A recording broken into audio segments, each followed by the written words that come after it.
கதை ஒரு காலத்தில் உலகம் சாந்தியும் அழகும் நிரம்பி இருந்தது. ஆனால் அந்த அமைதியை அரக்கர்கள் சிங்கமுகன், தரகாசுரன், சூரபத்மன் ஆகியோர் கெடுத்தனர். இவர்கள் எல்லாம் சிவபெருமானிடம் தவம் செய்து, தெய்வங்கள் யாரும் எங்களை வெல்ல முடியாது என்ற வலிமையான வரம் பெற்றிருந்தார்கள். இந்த வரத்தின் பலனால் அவர்கள் தேவலோகத்தையும் பூமியையும் கைப்பற்றி மக்களை துன்புறுத்தத் தொடங்கினார்கள்.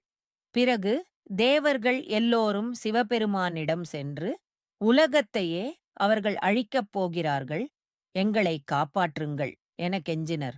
அப்போது சிவபெருமான் பார்வதியுடன் ஒன்று சேர்ந்து சத்தின் ஒளியால் ஒரு குழந்தையை உருவாக்கினார். அந்த பிள்ளையின் 6 முகங்களைக் கொண்ட தோற்றம், ஒளி, ஞானம் எல்லாம் பிரமிப்பூட்டியது. அவர் பெயர் அருமுகன், அதாவது 6 முகங்கள் உடையவன். அந்த பிள்ளை வேகமாக வளர்ந்து வீரனாக ஆனான். அவனுக்கே வேல் என்ற ஒரு சக்தி வாய்ந்த ஆயுதத்தை